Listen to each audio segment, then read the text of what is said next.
The late Middle Ages, or late medieval period, was the period of European history lasting from 1250 to 1500 AD. The late Middle Ages followed the High Middle Ages and preceded the onset of the early modern period and in much of Europe, the Renaissance. Around 1300, centuries of prosperity and growth in Europe came to a halt. A series of famines and plagues, including the Great Famine of 1315 to 1317 and the Black Death, reduced the population to around half of what had been before the calamities. Along with the depopulation came social unrest and endemic warfare. France and England experienced serious peasant uprisings, such as the Jacare and Peasants' Revolt, as well as over a century of intermittent conflict, the Hundred Years' War. To add to the many problems of the period, the unity of the Catholic Church was temporarily shattered by the Western Schism. Collectively, those events are sometimes called the Crisis of the Late Middle Ages. Despite the crises, the 14th century was also a time of great progress in the arts and sciences. Following a renewed interest in ancient Greek and Roman texts that took root in the High Middle Ages, the Italian Renaissance began. The absorption of Latin texts had started before the Renaissance of the 12th century through contact with Arabs during the Crusades, but the availability of important Greek texts accelerated with the capture of Constantinople by the Ottoman Turks when many Byzantine scholars had to seek refuge in the West, particularly Italy. Combined with this influx of classical ideas was the invention of printing, which facilitated dissemination of the printed word and democratized learning. Those two things would later lead to the Protestant Reformation.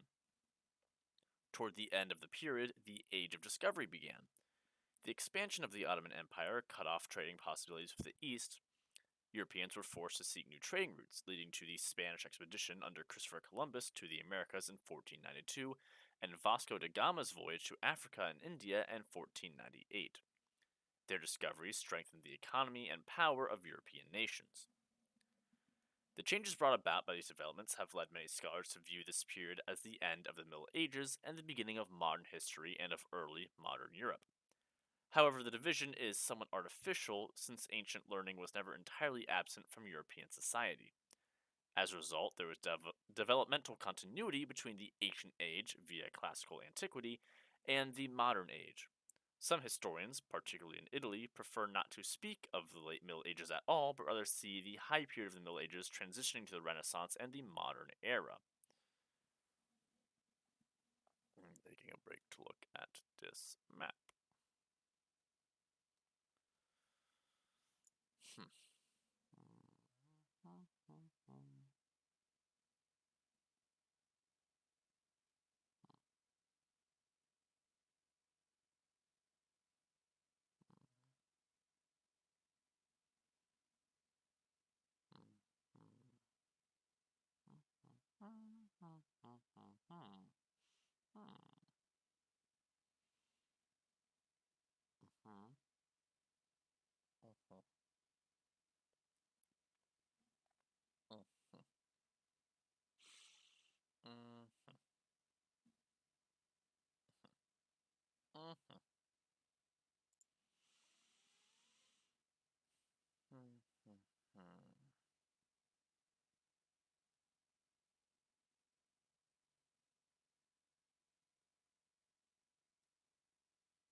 The term Late Middle Ages refers to one of three periods of the Middle Ages, along with the Early Middle Ages and the High Middle Ages. Leonardo Bruni was the first historian to use tripartite periodization in his History of the Florentine People, 1442. Flavio Biondo used a similar framework in Decades of History from the Deterioration of the Roman Empire, 1439 to 1453. Tripartite periodization became standard after the German historian Christoph Solarius published Universal History divided into Ancient, Medieval, and New Period, 1683. For 18th century historians studying the 14th and 15th centuries, the central theme was the Renaissance, with its rediscovery of ancient learning and the emergence of an individual spirit. The heart of this rediscovery lies in Italy, where, in the words of Jacob Burckhardt, man became a spiritual individual and recognized himself as such. This proposition was later challenged, and it was argued that the 12th century was a period of greater cultural achievement. As economic and demographic methods were applied to the study of history, the trend was increasingly to see the late Middle Ages as a period of recession and crisis. Belgian historian Henri Perrin continued the subdivision of early, high, and late Middle Ages in the years around World War I, and it was his Dutch colleague Johann.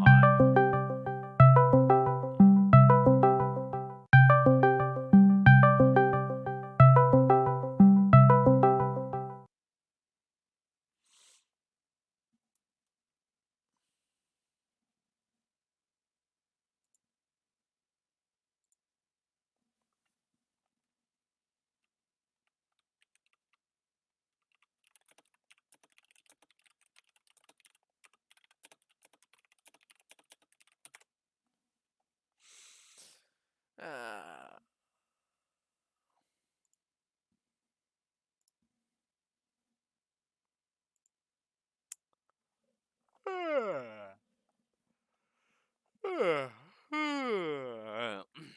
what was I?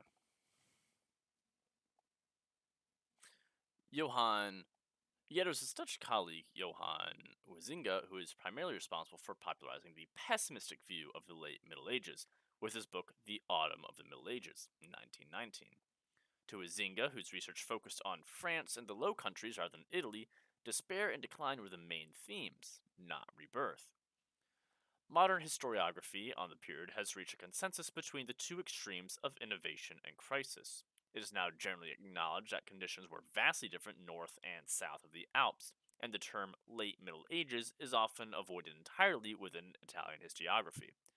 The term Renaissance is still considered useful describing certain intellectual, cultural, and artistic developments, but not as a defining feature of an entire European historical epoch.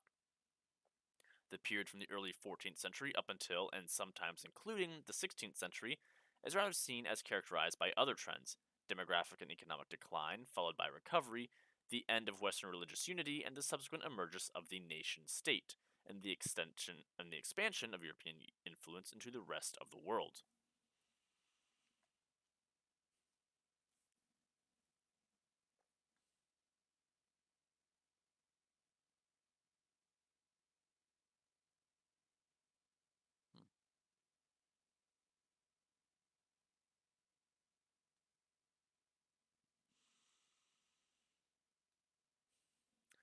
The limits of Christian Europe were still being defined in the 14th and 15th centuries, while the Grand Duchy of Moscow was beginning to repel the Mongols, and the Iberian kingdoms completed the Reconquista of the peninsula and turned their attention outwards.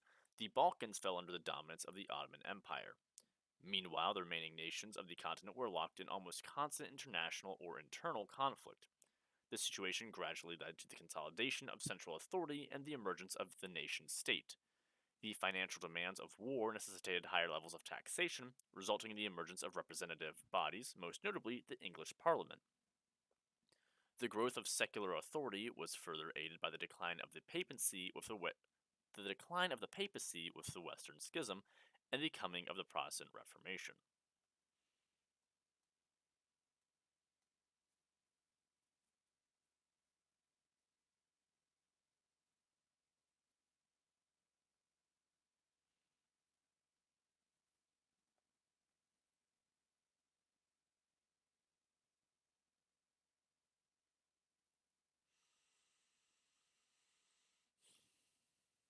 After the failed union of Sweden and Norway of 1319 to 1365, the Pan Scandinavian Kalmar Union was instituted in 1397.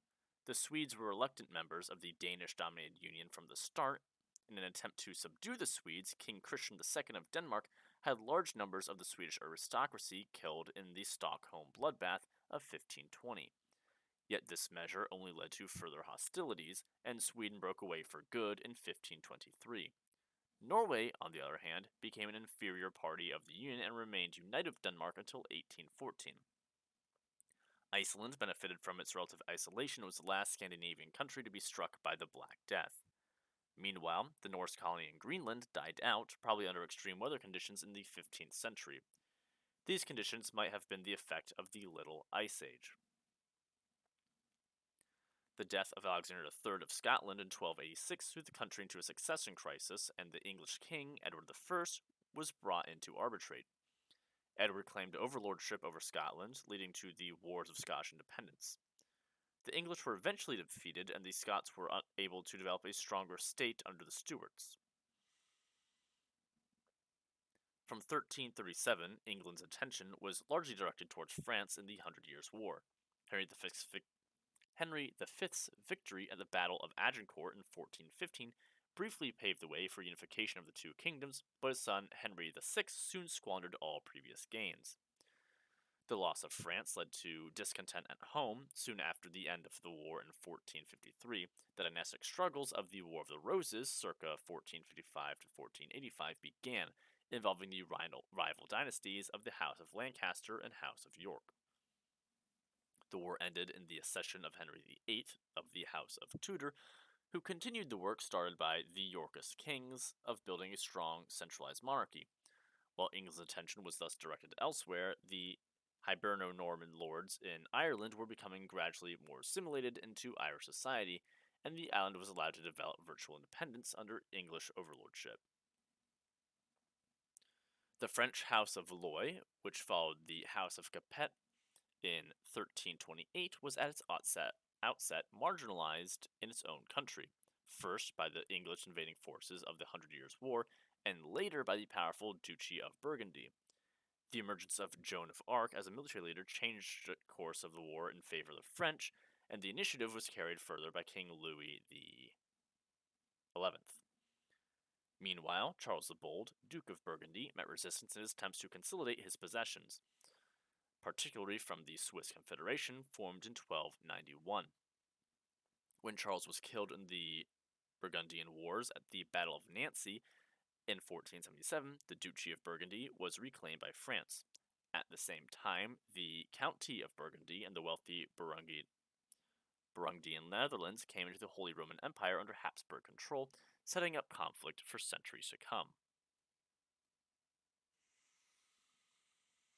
Bohemia prospered in the 14th century, and the Golden Bull of 1356 made the King of Bohemia first among the imperial electors, but the Hussite Revolution threw the country into crisis.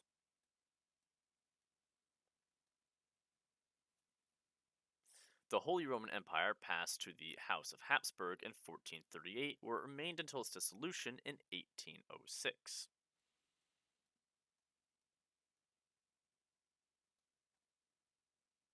Yet, in spite of the extensive territories held by the Habsburgs, the empire itself remained fragmented, and much real power and influence lay with the individual principalities. In addition, financial institutions such as the Hanseatic League and the Fugger family held great power in both economic and political levels. Here we see France in the late 15th century, a mosaic of feudal territories.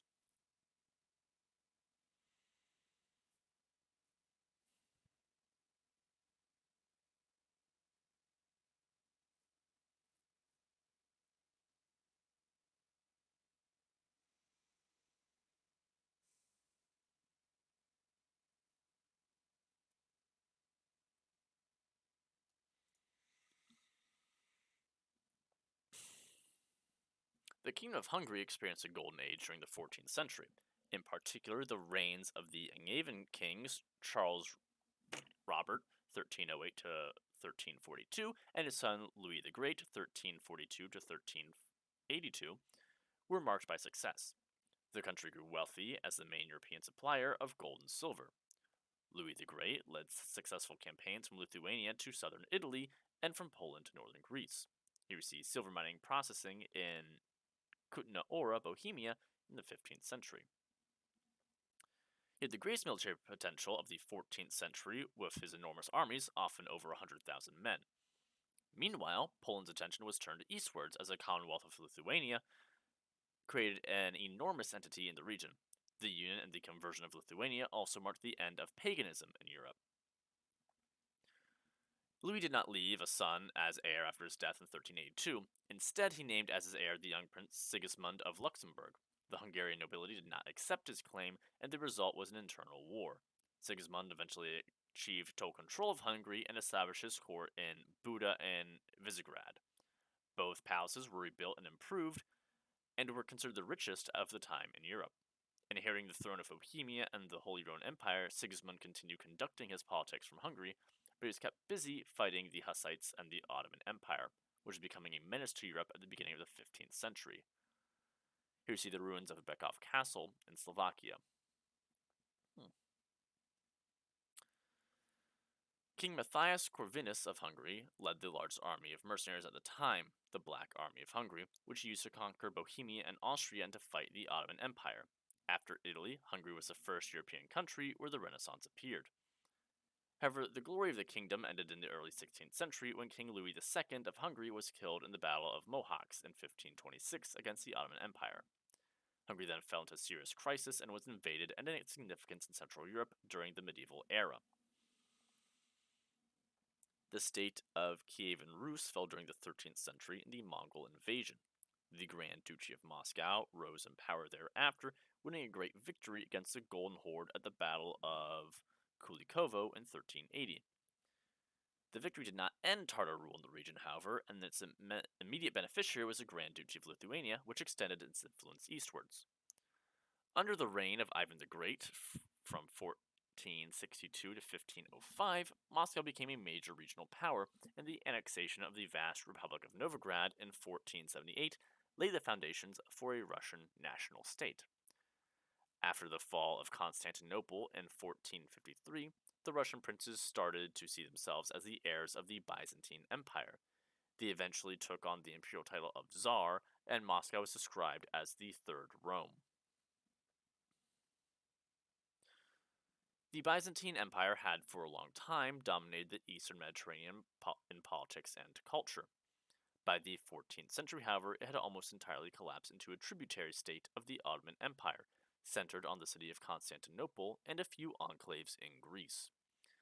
With the fall of Constantinople in 1453, the Byzantine Empire was permanently extinguished.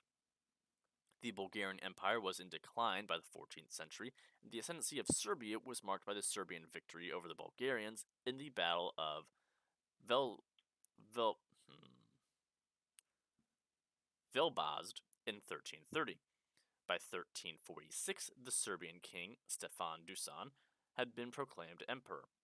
Yet Serbian dominance was short-lived. The Serbian army, led by Lazar Hebrijanovic, was defeated by the Ottoman army at the Battle of Kosovo in 1389, where most of the Serbian nobility was killed and the south of the country came under Ottoman occupation. As much of southern Bulgaria had become Ottoman territory in the Battle of Maritsa in 1371, northern remnants of Bulgaria were finally conquered in 1396. Serbia fell in 1459, Bosnia in 1463, and Albania was finally subordinated in 1479, only a few years after the death of Skanderberg. Belgrade, a Hungarian domain at the time, was the last large Balkan city to fall under Ottoman rule, in the Siege of Belgrade in 1521. By the end of the medieval period, the entire Balkan Peninsula was annexed or became vassal to the Ottomans. Here you see an Ottoman miniature of the Siege of Belgrade in 1456.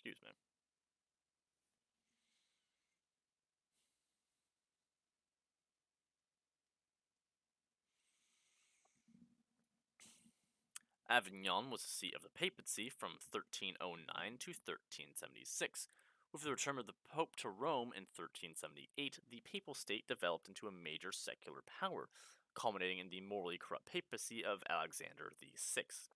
Florence grew to prominence among the Italian city-states through financial business, and the dominant Medici family became important promoters of the Renaissance through their patronage of the arts.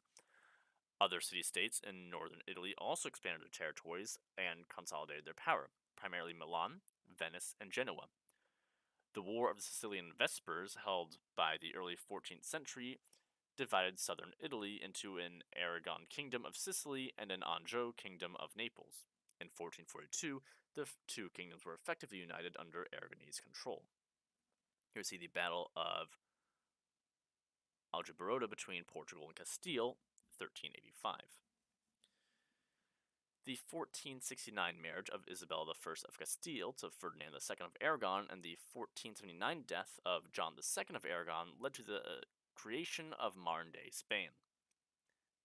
In 1492, Granada was captured from the Moors, thereby completing the Reconquista.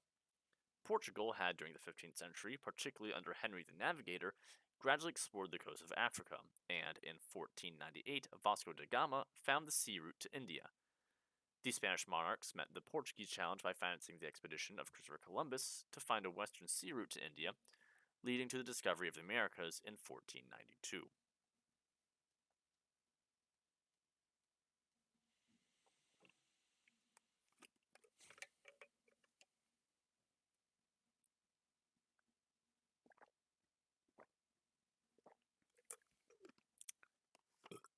Excuse me.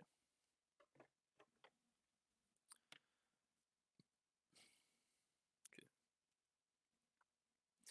Around 1300 to 1350, the medieval warm period gave way to the Little Ice Age. The colder climate resulted in agricultural crises, the first of which is known as the Great Famine of 1315 to 1317. The demographic consequences of this famine, however, were not as severe as the plagues that occurred later in the century, particularly the Black Death. Estimates of the death rate caused by this epidemic range from one-third to as much as 60%. By around 1420, the accumulated effect of recurring plagues and famines had reduced the population of Europe to perhaps no more than a third of what it was a century earlier. The effects of natural disasters were exacerbated by armed conflicts. There was a particular case in France during the Hundred Years' War. It took 150 years for the European population to regain similar levels of 1300. Here we see peasants preparing the fields for the winter with a harrow and sowing for the winter grain. The background shows the Louvre Castle in Paris, circa 1410.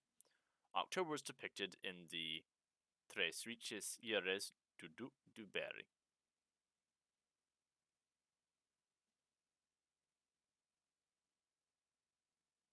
circa October 1410. It's a weird semicolon. Interesting. Or, yeah. Anyways, As the European population was severely reduced, land became more plentiful for the survivors and labor consequently more expensive.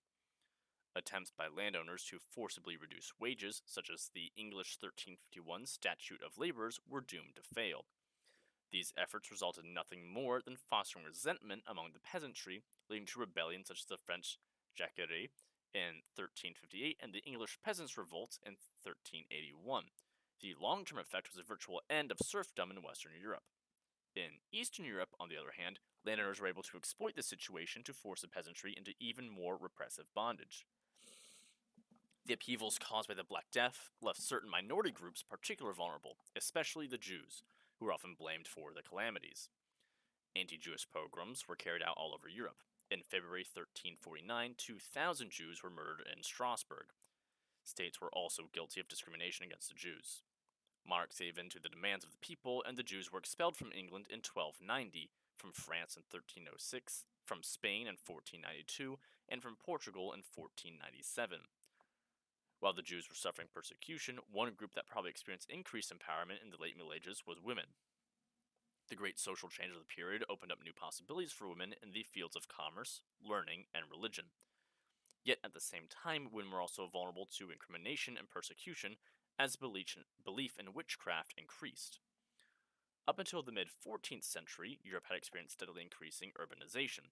Cities were also decimated by the Black Death, but the role of urban areas as centers of learning, commerce, and government ensured continued growth. By 1500, Venice, Milan, Naples, Paris, and Constantinople each probably had more than 100,000 inhabitants. 22 other cities were larger than 40,000. Most of these were in Italy and the Iberian Peninsula, but there were also some in France, the Empire, the Low Countries, plus London and England.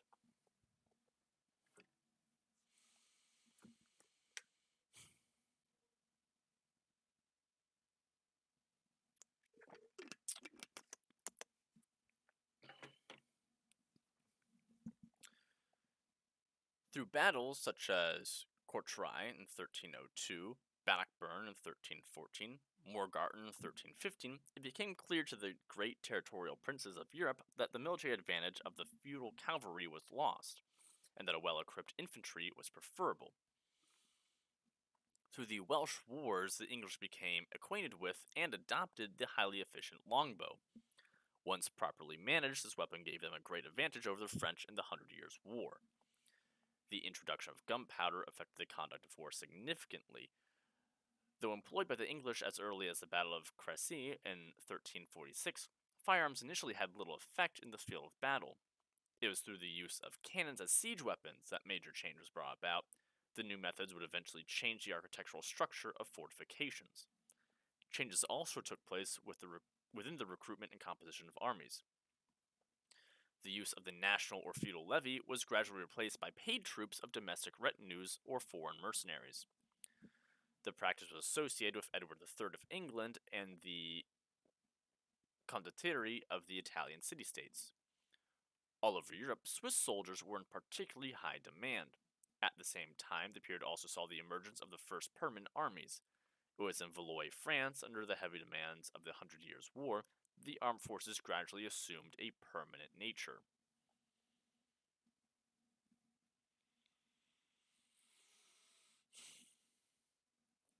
Parallel to the military developments emerged also a constantly more elaborate chivalric code of conduct for the warrior class.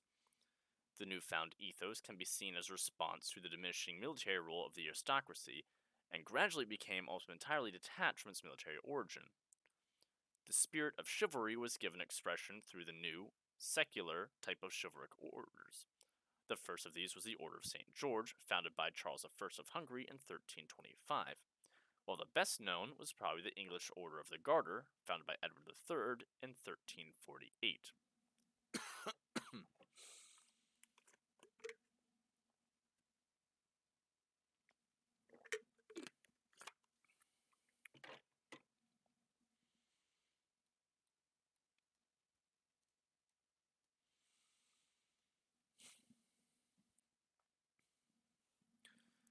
The French crown's increasing dominance over the papacy culminated in the transference of the Holy See to Avignon in 1309. When the Pope returned to Rome in 1377, this led to the election of different popes in Avignon and Rome, resulting in the Papal Schism of 1378 to 1417. This schism divided Europe along political lines. While France, her ally Scotland, and the Spanish kingdom supported the Avignon papacy, France's enemy England stood behind the Pope in Rome, together with Portugal, Scandinavia, and most of the German princes. At the Council of Constance in 1414 to 1418, the papacy was once more united in Rome. Even though the unity of the Western Church was to last another 100 years, and though the papacy was to experience greater material prosperity than ever before, the Great Schism had done irreparable damage. The internal struggles within the Church had impaired her claim to universal rule and promoted anti-clericalism among the people and their rulers, paving the way for reform movements.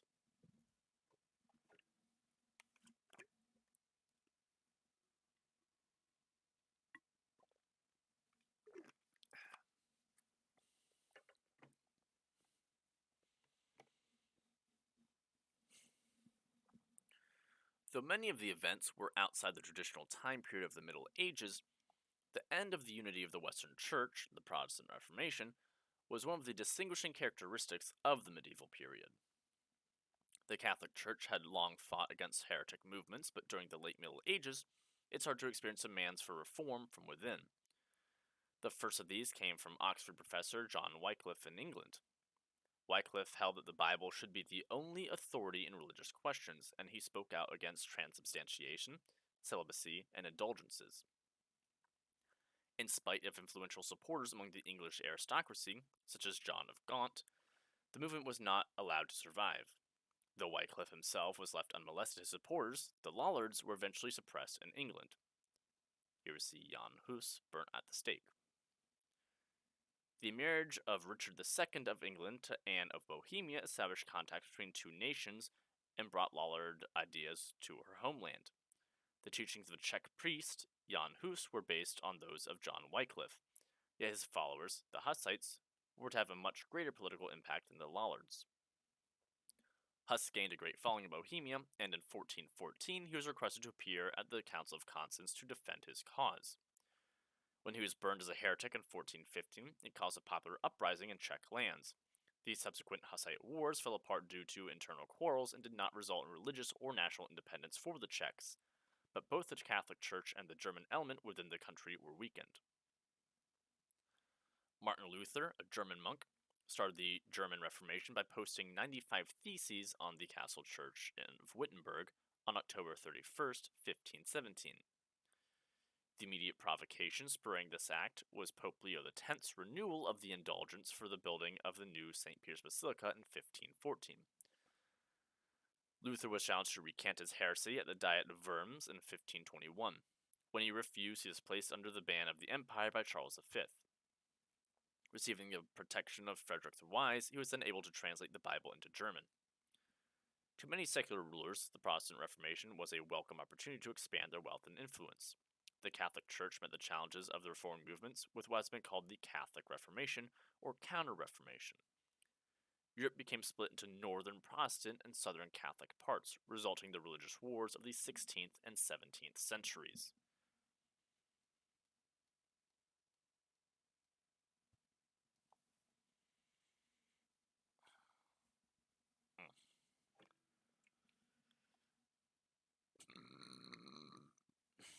Excuse me.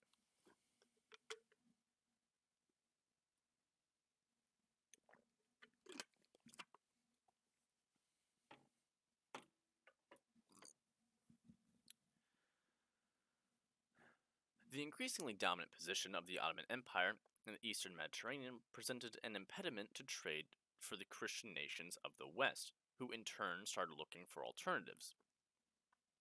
Portuguese and Spanish explorers found new trade routes south of Africa to India and across the Atlantic Ocean to America.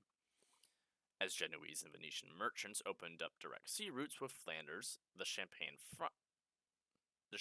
fairs lost much of their importance. I like maps.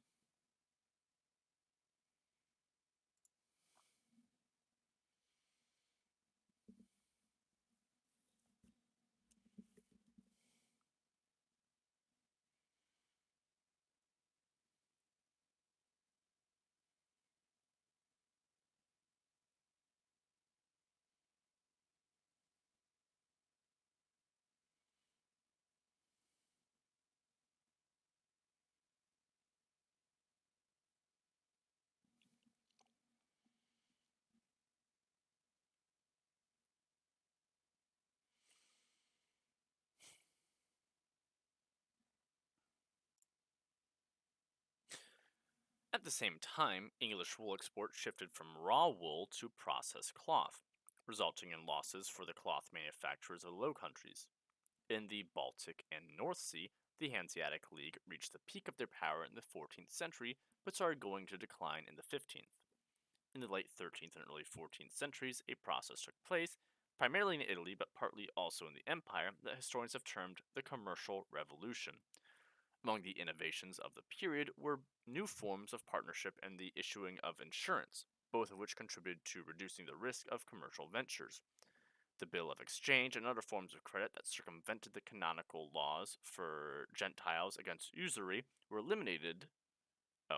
It eliminated the dangers of carrying bullion and new forms of accounting, in particular double entry bookkeeping, which allowed for better oversight and accuracy.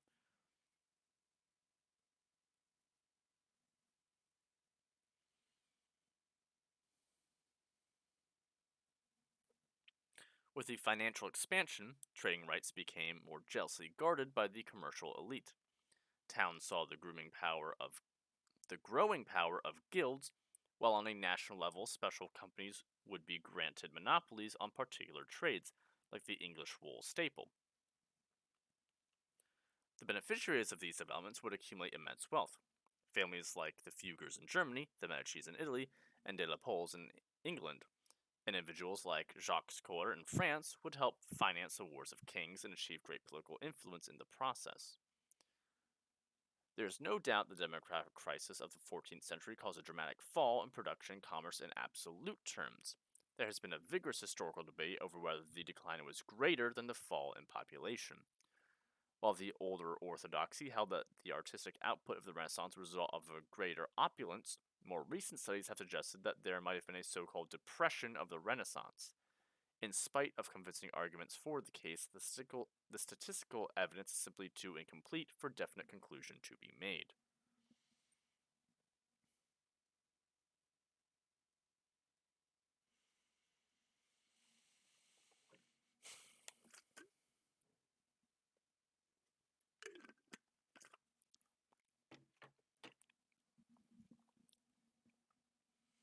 In the 14th century, the predominant academic trend of scholasticism was challenged by the humanist movement.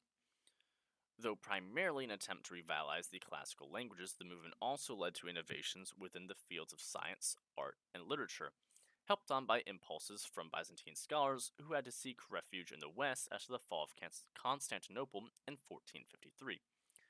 In science, classical authorities like Aristotle were challenged for the first time since antiquity. Within the arts, humanism took the form of the Renaissance. Though the 15th century Renaissance was a highly localized phenomenon, limited mostly to the city states of northern Italy, artistic developments were taking place also further north, particularly in the Netherlands. The predominant school of thought in the 13th century was the Thomistic reconciliation of the teachings of Aristotle with Christian theology. The condemnation of 1277, enacted at the University of Paris, planned restrictions on ideas that would be interpreted as heretical, restrictions that had implication for Aristotelian thought. An alternative was presented by William of Ockham, following the manner of the earlier Franciscan John Duns Scotus, who insisted that the world of reason and the world of faith had to be kept apart. Occam introduced the principle of parsimony, or Occam's razor, whereby a simple theory is preferred to a more complex one, and speculation on unobservable phenomena is avoided. The maxim, however, often misquoted. Occam was referring to his nominalization in his quotation, essentially saying the theory of absolutes or metaphysical realism was unnecessary to make sense of the world. Here we see the European output of manuscripts, from 500 to 1500. The rising trend in medieval book production saw its continuation in the period.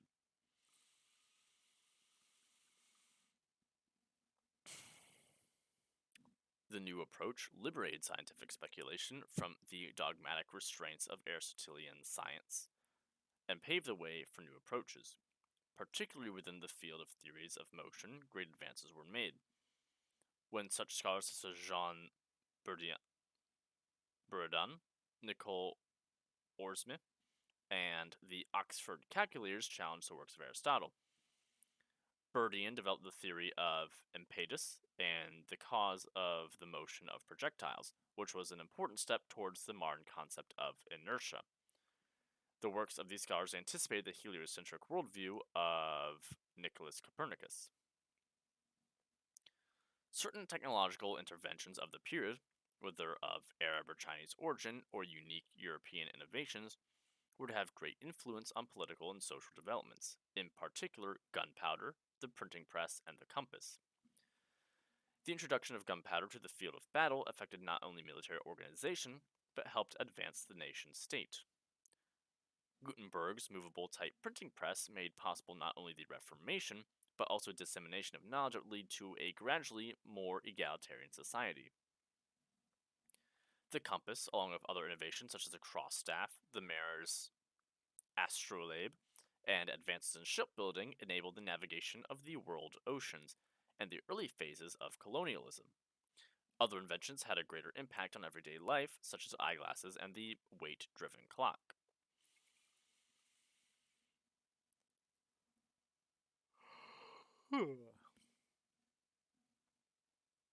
A precursor to Renaissance art can be seen already in the early 14th century works of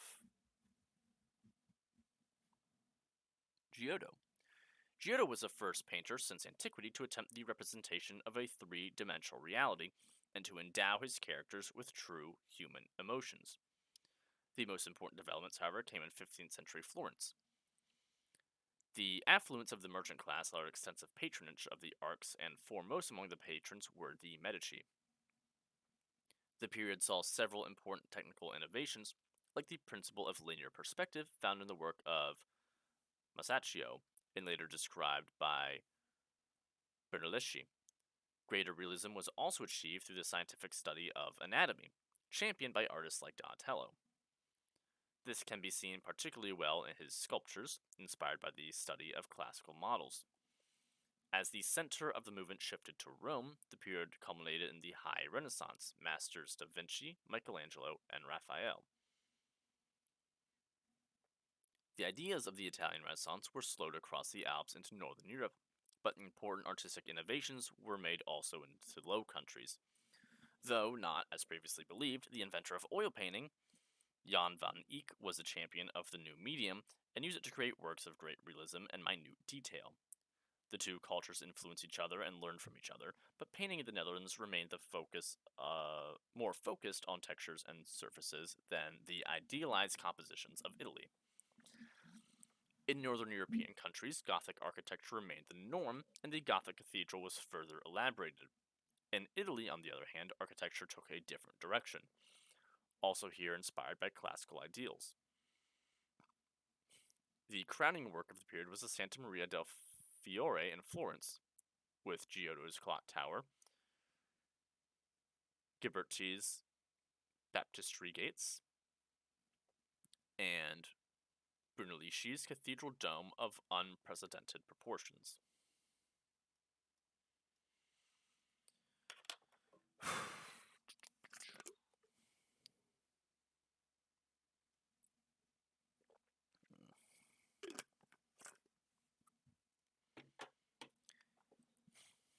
Here we see an urban dwelling house, late 15th century, Halberstadt, Germany.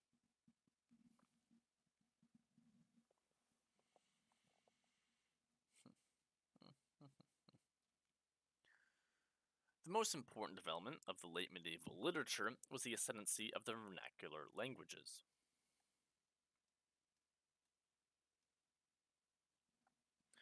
The vernacular has been in use in England since the 8th century and France since the 11th century, where the most popular genres had been the chanson de geste, troubadour lyrics, and romantic epics, or the romance. Though Italy was later in evolving a native literature in the vernacular language, it was here that most important developments of the period were to come. Here we see Dante by Domenico di Michelino from a fresco painted in 1465. Dante Alighieri's Divine Comedy, written in the early 14th century, merged a medieval worldview with classical ideals. Another promoter of the Italian language was Botticiccio with his Decameron.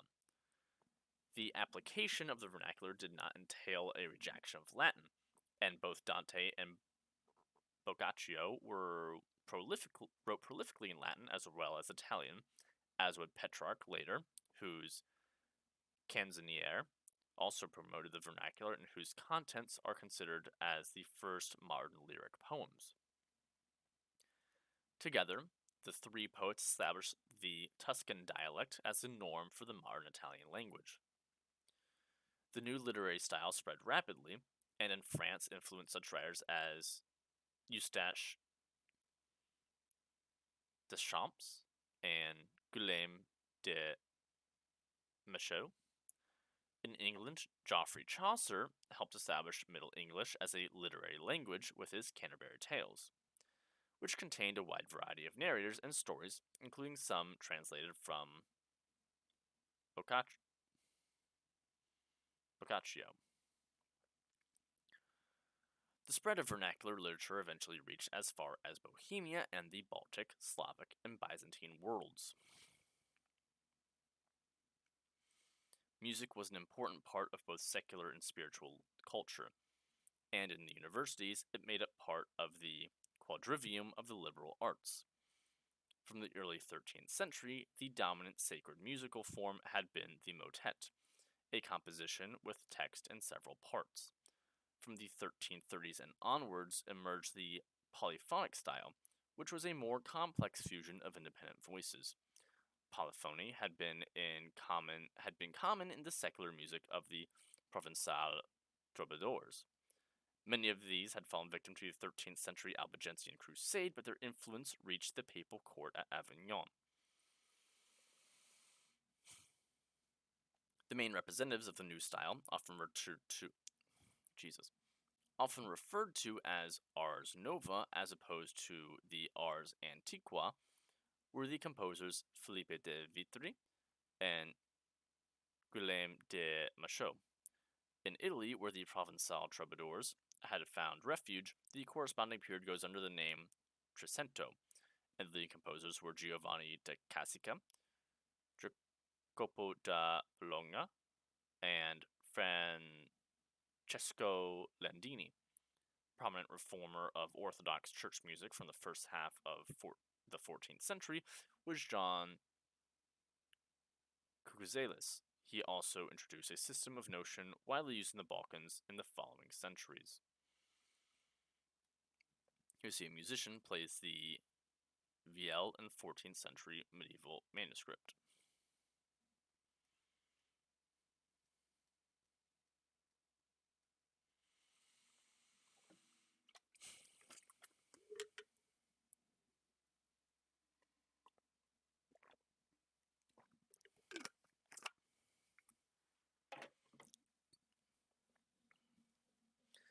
In the British Isles, plays were produced in some 127 different towns during the Middle Ages.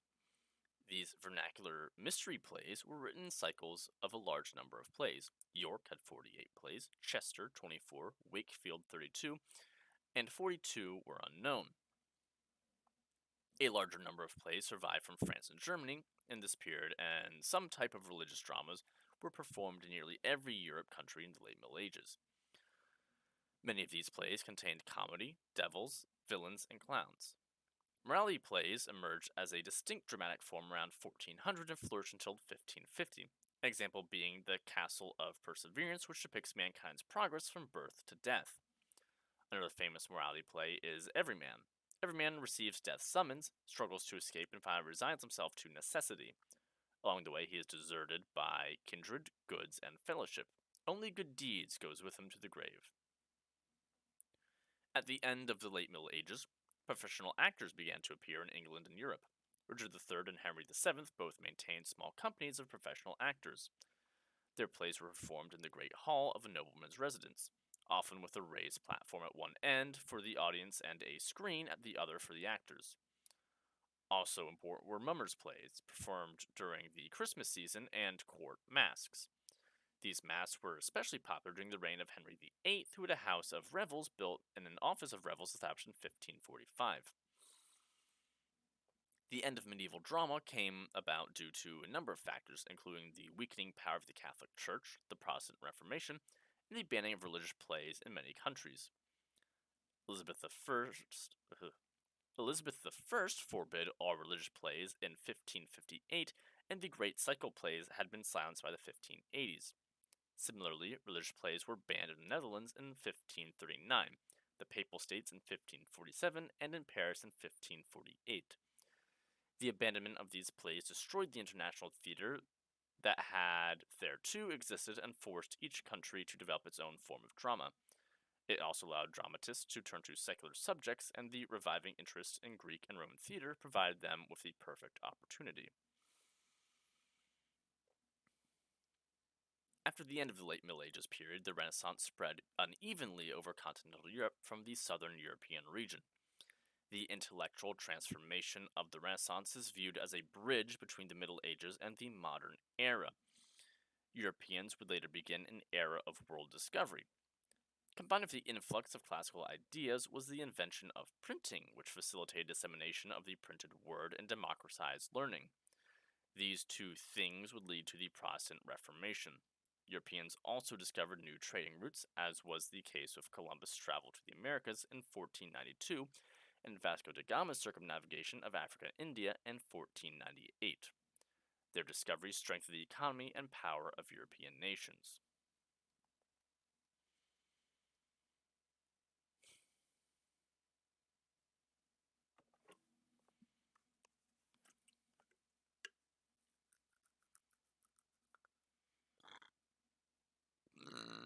Excuse me.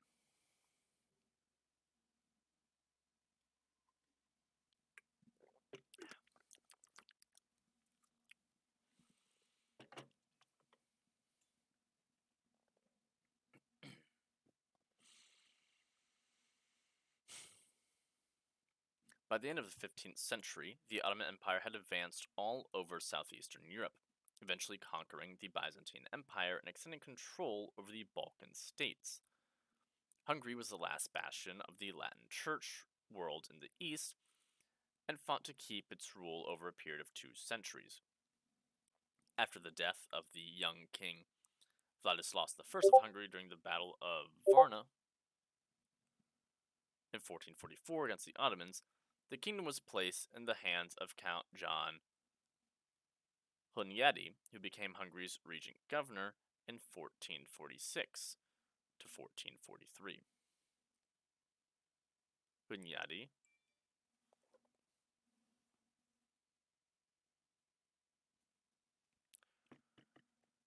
was considered one of the most relevant military figures in the 15th century. Pope Pius II awarded him the title of Athleta Christi, or Champion of Christ, for being the only hope of resisting the Ottomans from advancing to Central and Western Europe.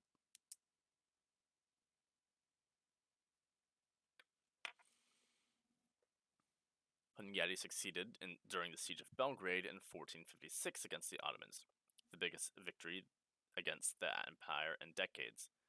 This battle became a real crusade against the Muslims, as the peasants were motivated by the Franciscan friar St. John of Capistrano, who came from Italy predicating holy war. The effect that it created in the time was one of the main factors that helped achieving the victory. However, the premature death of the Hungarian lord left Pannonia defenseless and in chaos. An extremely unusual event for the Middle Ages, Hunyadi's son, Matthias, was elected king of Hungary by the Hungarian nobility. For the first time, a member of an aristocratic family and not from a royal family was crowned. King Matthias Corvinus of Hungary reigned from 1458 to 1490 was one of those prominent figures of the period, directing campaigns to the west, conquering Bohemia in answer to the Pope's call for help against the Hussite Protestants, also resolving political hostilities with the German Emperor Frederick III of Habsburg. He invaded his western domains. Matthew organized a black army of mercenary soldiers. It was considered as the biggest army of its time. Using this powerful tool, the Hungarian king led wars against the Turkish armies and stopped the Ottomans during his reign. After the death of Matthew and the end of the Black Army, the Ottoman Empire grew in strength and Central Europe was defenseless. At the Battle of Mohacs, the force of the Ottoman Empire annihilated the Hungarian army Jesus Christ. At the Battle of Mohacs, the forces of the Ottoman Empire annihilated the Hungarian army, and Louis II of Hungary drowned in the Sel Creek while trying to escape. The leader of the Hungarian army, Paul Timuri, also died in battle. This is considered one of the final battles of medieval times. Here we see King Matthias Corvinus's Black Army campaign.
In 1305, William Wallace was executed.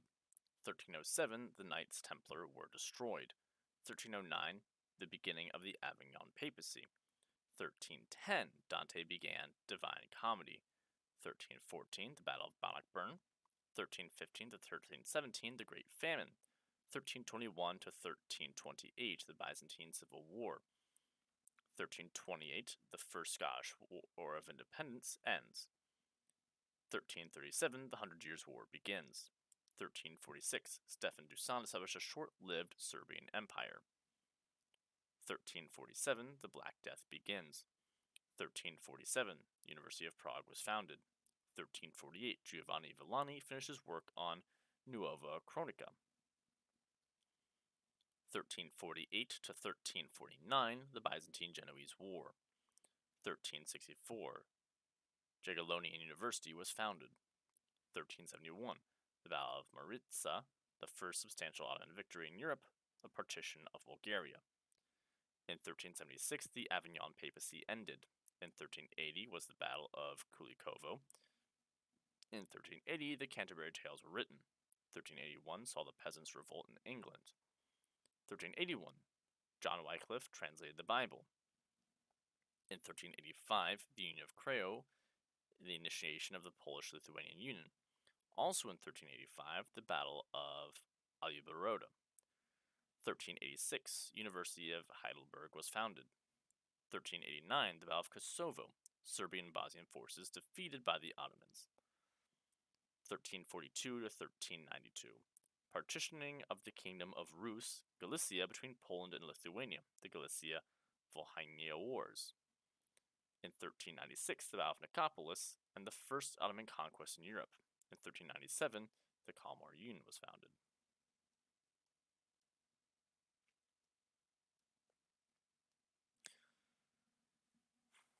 In 1402 was the Battle of Ankara. In 1409, Venetian Dalmatia. Don't know what happened there, but in 1410, the Battle of Grunwald occurred. In 1415, you saw the conquest of Ceuta and the Battle of Agincourt, and Jan Hus was burned at the stake. In 1417 was the Council of Constance. The Hussite Wars in Bohemia lasted from 1419 to 1434. 1429 was the Battle of Orleans. 1431, Joan of Arc was burned at the stake. In 1334, the Medici family was prominent in Florence. In 1439, Johannes Gutenberg first used movable type printing in Europe. 1444 saw the Battle of Varna. 1445 saw the Battle of Zal. In 1453, Constantinople falls to Ottoman conquest. In 1456, the Siege of Belgrade occurred. In 1461, the Empire of Trebizond fell to the Turks. 1469 saw an abundance of Catholic monarchs. I'm assuming that's just what the two words combined, Catholic monarchs, mean. In 1470, we saw the Battle of Lipnik. 1474 to 1477 were the Burgundian Wars. In 1478, Muscovy conquered Novgorod, and the Catholic monarchs established the Spanish Inquisition. Oh, it's like a league of some sort, I see. In 1479 was the Battle of Bredfield. 1485, Thomas Mallory wrote Le Mort d'Arthur, or created, don't know if that's a book or what. In 1492 was the Alhambra Decree. In 1492, the Reconquista ended with the fall of Granada, as well as Christopher Columbus reaching the New World. In 1494 was the Treaty of Tordesillas. In 1497 to 1498, the Portuguese explorer Vasco da Gama's first voyage reached India after circumnavigating Africa. 1499 saw the Battle of Zonchio.